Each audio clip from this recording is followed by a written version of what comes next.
Inner North London, top floor flat, all white walls, white carpet, white cat, rice paper partitions, modern art and ambition. The host's a physician, bright bloke, has his own practice, his girlfriend's an actress, an old maid of ours from home, and they're always great fun, so to dinner we've come.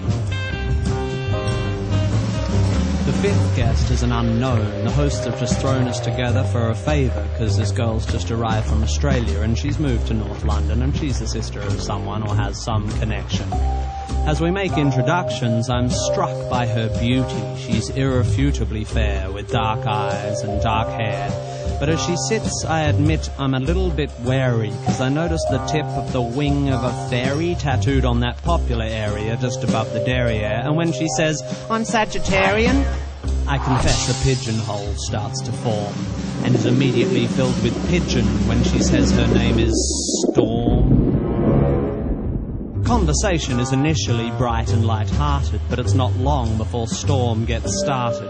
"You can't know anything. Knowledge is merely opinion," she opines over her Cabernet Sauvignon vis-a-vis some unhippily empirical comment made by me. Not a good start, I think. We're only on pre-dinner drinks, and across the room my wife widens her eyes, silently begs me, "Be nice." A matrimonial warning not worth ignoring, so I resist the urge to ask Storm whether knowledge is so loose weave of a morning when deciding whether to leave her apartment by the front door or the window on her second floor.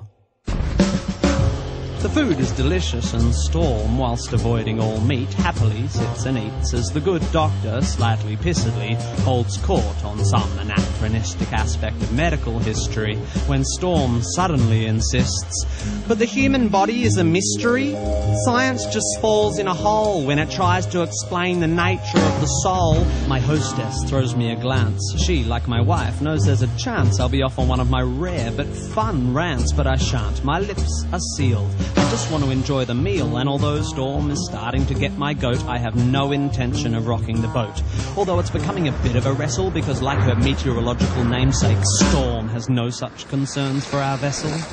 Pharmaceutical companies are the enemy. They promote drug dependency at the cost of the natural remedies that are all our bodies need. They are immoral and driven by greed. Why take drugs when herbs can solve it? Why use chemicals when homeopathic solvents can resolve it? I think it's time we all return to live with natural medical alternatives. And try as I like, a small crack appears in my diplomacy dike. By definition, I begin, alternative medicine, I continue, has either not been proved to work or been proved not to work. Do you know what they call alternative medicine that's been proved to work? Medicine. So you don't believe in any natural remedies? On the contrary, Storm, actually, before I came to tea, I took a remedy derived from the bark of a willow tree, a painkiller that's virtually side-effect-free. It's got a weird name. Darling, what was it again? Masprin? Basprin? Oh yes, aspirin, which I paid about $1 for down at the local drugstore.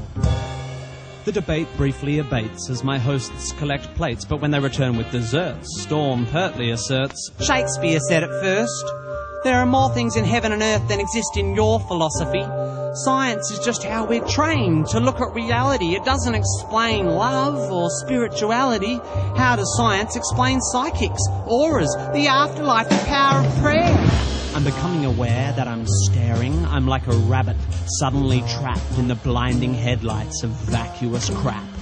Maybe it's the Hamlet she just misquaffed, or the 5th glass of wine I just quaffed, but my diplomacy dike groans, and the arsehole held back by its stones can be held back no more. Look, Storm, sorry, I don't mean to bore you, but there's no such thing as an aura. Reading auras is like reading minds, or tea leaves, or star signs, or meridian lines. These people aren't plying a skill. They're either lying or mentally ill. Same goes for people who claim they can hear God's demands, or spiritual healers who think they've got magic hands. By the way, why do we think it's okay for people to pretend they can talk to the dead? Isn't that totally fucked in the head? Lying to some crying woman whose child has died and telling you you're in touch with the other side? I think that's fundamentally sick. Do we need to clarify here that there's no such thing as a psychic? What are we fucking to? Do we actually think that Horton heard a who? Do we still believe that Santa brings us gifts? That Michael Jackson didn't have facelifts? Are we still so stunned by circus tricks that we think the dead would want to talk to pricks like John Edward? Storm, to her credit, despite my derision, keeps firing off cliches with startling precision, like a sniper using bollocks for ammunition. You're so sure of your position, but you're just closed-minded. I think you'll find that your faith in science and tests is just as blind as the faith of any fundamentalist. Wow, that's a good point. Let me think for a bit. Oh, wait, my mistake. That's absolute bullshit. Science adjusts its views based on what's observed. Faith is the denial of observation so that belief can be preserved. If you show me that, say, homeopathy works, then I will change my mind. I will spin on a fucking dime. I'll be as embarrassed as hell, yet I will run through the streets yelling, "It's a miracle! Take physics and bin it! Water has memory, and whilst its memory of a long-lost drop of onion juice seems infinite, it somehow forgets all the poo it's had in it. You show me that it works, and how it works, and when I've recovered from the shock, I will take a compass and carve fancy that on the side of my cock." Everyone's just staring now, but I'm pretty pissed and I've dug this far down, so I figure in for a penny, in for a pound. Life is full of mysteries, yeah, but there are answers out there and they won't be found by people sitting around looking serious and saying, "Isn't life mysterious? Let's sit here and hope. Let's call up the fucking Pope. Let's go watch Oprah interview Deepak Chopra." If you want to watch telly, you should watch Scooby-Doo. That show was so cool because every time there was a church with a ghoul or a ghost in a school, they looked beneath the mask. And what was inside? The fucking janitor or the dude who ran the water slide. Because throughout history, every mystery ever solved has turned out to be not magic.